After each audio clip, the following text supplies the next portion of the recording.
jeng jeng jeng jeng jeng jeng jeng jeng jeng jeng jeng jeng jeng jeng. Bismillahirrahmanirrahim. Assalamualaikum warahmatullahi wabarakatuh. Kita jumpa lagi dengan Pewarta Berita Channel. Kepada seluruh pemirsa Pewarta Berita Channel dimanapun Anda berada, semoga selalu berada dalam lindungan Allah Subhanahu wa Ta'ala. Amin, amin ya Rabbal 'Alamin. Oke, kali ini BBM kita akan mengulas sedikit tentang pernyataan pengamat politik dari UIN Syarif Hidayatullah Bapak Adi Prayitno ya, yang dimuat di Cokro TV ya. Coba kita dengar sebentar ya. Ini pernyataan dari Bapak Adi Prayitno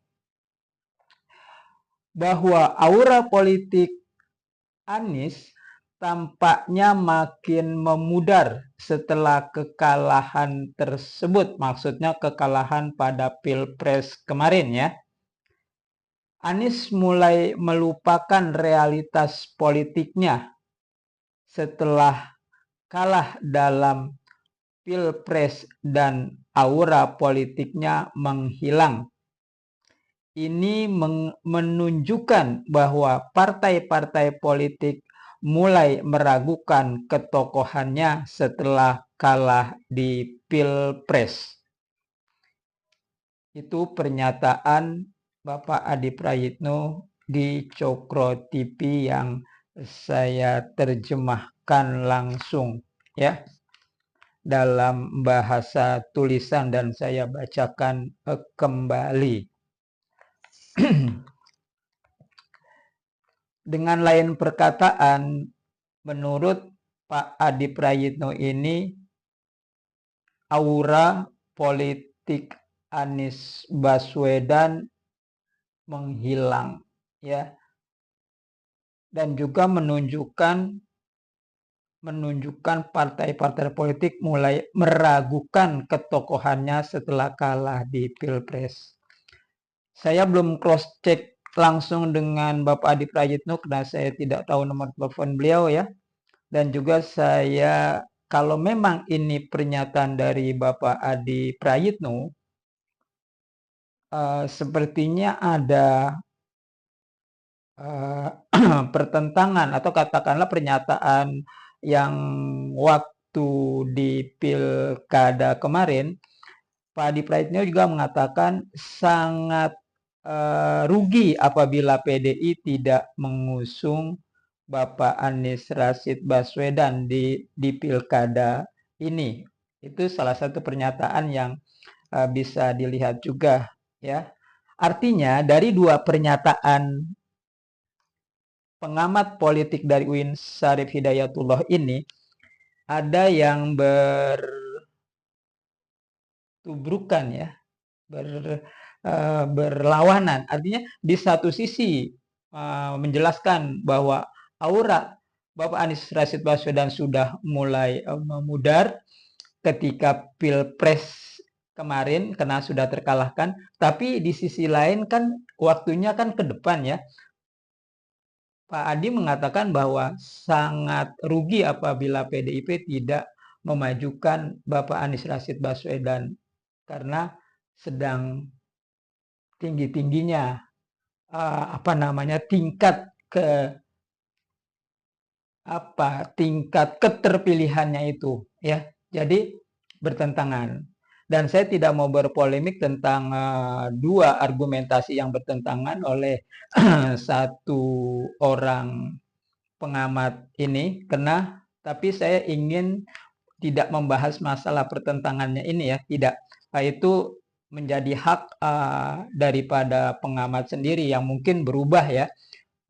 Itu hal yang sangat wajar apabila dalam sebuah pendapat di satu saat kita mengatakan A, di saat yang berbeda karena situasi dan kondisinya berbeda mengatakan hal yang berbeda. Itu hal yang menurut saya cukup wajar dalam dunia perpolitikan yang seperti kita ketahui bahwa di dalam dunia perpolitikan pergeseran itu sangatlah cepat. Oke, sekarang yang kita ingin katakan adalah memudar, memudar atau katakanlah dilupakan gitu ya, menghilang gitu ya dari radar katakanlah gitu.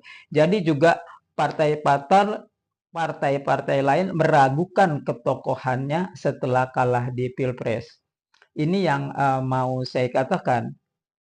Ketokohan Anies Rashid Baswedan kalau diragukan oleh partai-partai yang pernah mengusungnya, menurut saya kemungkinan besar umpamanya menyatakan itu seperti yang digambarkan oleh Pak Adi Prayitno ini, itu mungkin karena Bapak Anies Rashid Baswedan tidak mau masuk ke dalam partai-partai tersebut. Artinya personal pribadi Bapak Anies Rashid Baswedan ini memang tidak mau terikat dalam satu partai. Itu ya. Artinya ketika Bapak Anies Rashid Baswedan ini paham betul ketika dia masuk partai, maka secara politis dia tidak mempunyai kekuatan untuk bisa mengaplikasikan apa yang ada dalam pikirannya. Karena kadang berbenturan dengan kepentingan partai. Dan kita tahu bahwa partai itu dikendalikan oleh ketua partainya sendiri. Artinya, walaupun itu ada musyawarah tentu antara satu partai dengan partai yang lain pasti ada perbedaannya. Tapi terus terang saja, di sini ketika kita sudah masuk partai, maka suara kita akan tereduksi oleh partai di mana seseorang itu berada di dalamnya. Itulah yang tidak diinginkan oleh Bapak Anies Rashid Baswedan. Mereka sampai saat ini belum belum masuk pada salah satu partai yang seperti yang ditawarkan oleh PKS ya, atau juga seperti yang ditawarkan oleh PDI, seperti yang Ibu Mega katakan, masuk dong atau ke dalam partai baru bisa diusung, atau seperti juga PKB gitu ya, atau juga mungkin Nasdem. Terlepas dari itu semua, saya melihat bahwa sesungguhnya Bapak Anies Baswedan secara ketokohannya tidaklah memudar seperti apa yang dikatakan Saudara Adi Prayitno itu. Saya justru melihat ini adalah awal dari ketokohan Anies mulai dipertaruhkan. Dengan apa? Dengan akan didirikannya Partai Perubahan Indonesia yang mungkin entah kapan dideklarasikan. Saya rasa itu yang menjadi catatan saya pada pagi hari ini.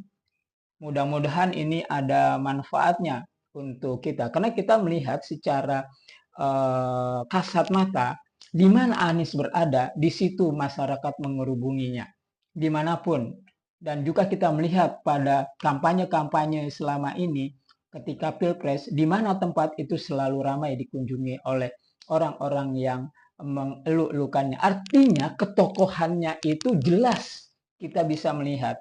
Jadi kalau dikatakan partai-partai melihatnya ketokohannya ini sudah memudar, saya rasa berbalik ya, sesuatu yang sangat tidak mungkin kalau kita melihat, apalagi saat-saat sekarang ini ya, kita lihat begitu antusiasme masyarakat ketika bertemu dengan Bapak Anies Rashid Baswedan, entah di Jakarta atau di tempat-tempat lainnya.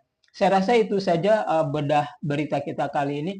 Semoga ada manfaatnya dan semoga saja ini menjadi bagian dari sebuah pembelajaran bahwa bersilang pendapat masalah politik dan masalah-masalah lainnya itu hal yang biasa, asalkan kita memiliki data yang kuat dan alasan yang masuk akal. Billahi taufiq wal hidayah. Wassalamualaikum. Deng deng deng deng deng deng deng deng deng deng deng deng deng deng.